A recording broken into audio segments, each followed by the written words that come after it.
Listen closely. If you listen through the fog of the years, you can still hear it. It's a rhythmic, wooden creak, the sound of a porch swing moving in a slow, lazy arc. It's the sharp, metallic slap of a screen door closing against a wooden frame. It's the sound of a neighborhood breathing. If you grew up in the 1950s or 60s, you didn't need an app to see what your friends were doing. You didn't need a digital notification to know if the neighbors were home. You had the front porch. The porch was more than just a piece of architecture. It was the original social media. It was a transitional space, not quite inside, not quite outside. It was a stage where the drama of American life played out in real time. You sat there after dinner, glass of iced tea in hand, as the heat of the day surrendered to the cool of the evening. You watched the fireflies rise from the grass like tiny drifting lanterns. But more importantly, you watched the world, and the world watched you. Back then, safety wasn't something you bought from a security company. It was something that existed because 20 sets of eyes were present on every block. If a stranger walked down the street, the porch network knew it instantly.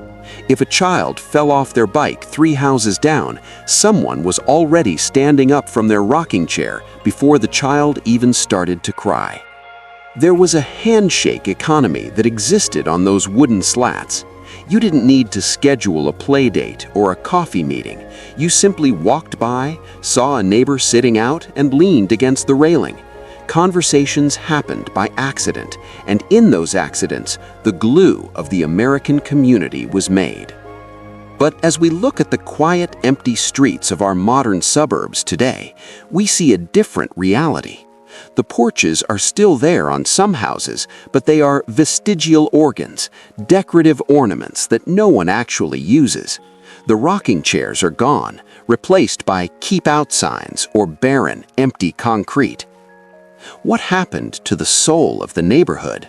How did we become a nation of strangers living behind locked doors? As economic archaeologists, we have to look at the Great Retreat. We have to understand how we were sold comfort at the cost of our connection. The first layer of our archaeology reveals the villain of the story, though at the time we called it a miracle, the air conditioner. In the Golden Age, the porch was a necessity. In July and August, the indoors was a furnace. You fled to the porch to catch the evening cross breeze. You sought out the shade of the overhanging roof because the house offered no relief. The environment forced us into the arms of our neighbors. But starting in the late 1950s and accelerating through the 70s, the central air revolution changed everything. It was marketed as the ultimate luxury. The advertisements showed a happy family sitting in a perfectly chilled living room, the windows sealed tight, the dust and the noise of the outside world kept at bay. It promised climate control. And we bought it. We bought it by the millions. But look at the archaeology of that shift. When we turned on the AC, we had to close the windows. When we closed the windows, we cut off the sounds of the street. We stopped hearing the neighbor's lawnmower, the children's laughter, and the evening birdsong. Suddenly, the inside became the sanctuary, and the outside became the problem. We moved from the front porch to the living room. We traded the porch swing for the recliner in front of the television. The Great Retreat had begun. We were no longer participants in our neighborhood. We became observers from behind a pane of double-insulated glass. The architecture of our homes changed to reflect this new isolation. Developers realized that if people weren't sitting on the front, they didn't need a large, expensive porch. They started building ranches and split levels, where the front was dominated by a massive 2-car garage, a drawbridge that allowed us to drive directly into our homes without ever setting foot on the sidewalk. We gained thermal comfort, but we lost social friction. And in the world of community, friction is what creates heat, and heat is what creates life. As we move our dig into the 1980s and 90s, we see the rise of the backyard deck. This is where the financial shift becomes clear. The front porch was a public-facing asset. It was about us. But the backyard deck was a private-facing asset. It was about me. In the golden age, your social wealth was free. It cost nothing to sit on a porch and talk to a neighbor. But as we retreated inside, privacy became a luxury good. We started spending thousands of dollars on privacy fences, high-end patio furniture for the backyard, and elaborate outdoor living spaces that were hidden from view. Think about the math of this shift. We traded open social capital for closed financial capital. In 1960, if you were lonely, you went outside. In 2026, if you are lonely, you buy something. We have replaced the free, organic connection of the neighborhood with paid experiences. We join gyms, we go to coffee shops, we pay for social clubs, all to find the very thing that used to happen naturally on our own front steps. This is the privacy tax.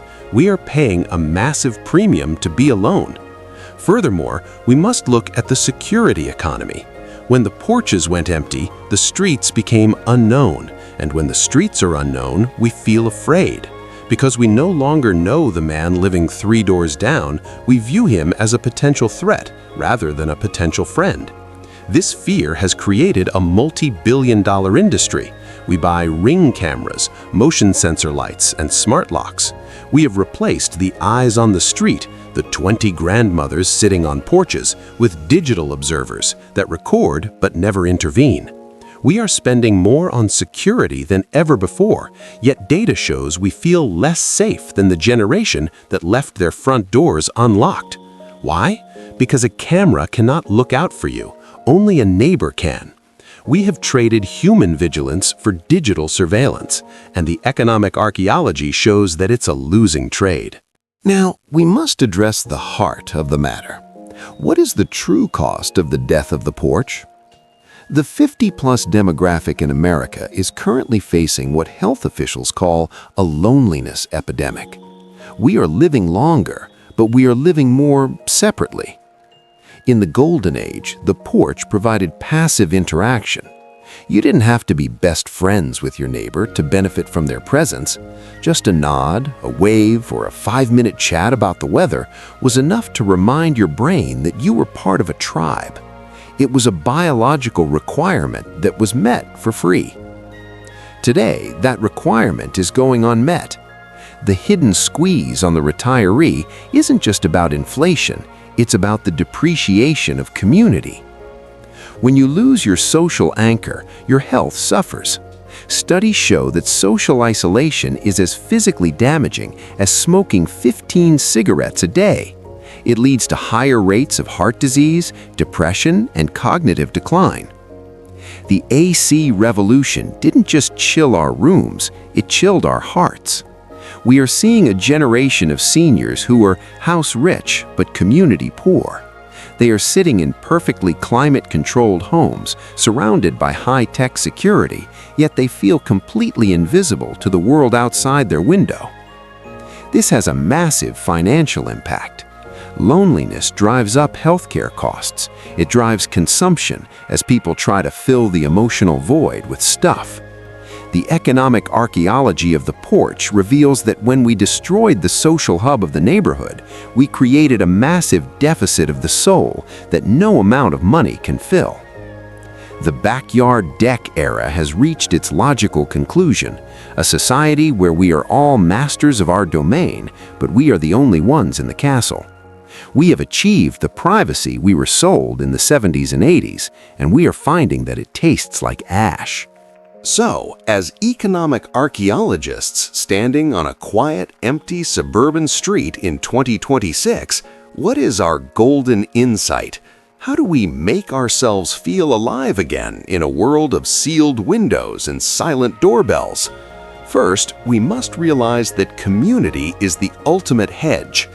In an era of economic volatility and fiat energy, The most stable asset you can own isn't a stock or a bond, it's a social 401k. It's the network of people who know your name and will notice if your mail starts piling up. We must intentionally de-invest in our privacy and reinvest in our visibility. Second, we must reoccupy the front. If you have a porch, use it. If you don't, put 2 chairs in your front yard. Be the pattern interrupt in your neighborhood. When you sit in the front, you are performing a revolutionary act. You are signaling to the world that human connection is more valuable than central air. Third, we must understand the legacy of the handshake.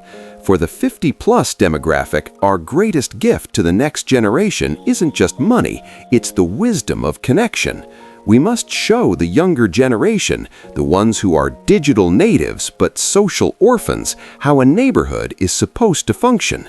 We must be the ones to knock on the door, to offer the help, and to slam the screen door once again. The front porch is a memory, but it doesn't have to be a ghost. It belongs to an America where wealth was measured by the depth of your roots, not the height of your fence. We cannot undo the invention of the air conditioner, but we can refuse to let it be our cage. Ownership isn't just about the title to the house, it's about the belonging to the street. Before we go, I want to ask you, do you remember the names of the neighbors you grew up with? And do you know the name of the neighbor living 3 houses down from you today? Share your porch memories in the comments below. Let's remind each other what it felt like to be part of a neighborhood that breathed together. Thank you for watching the Golden Age Insight.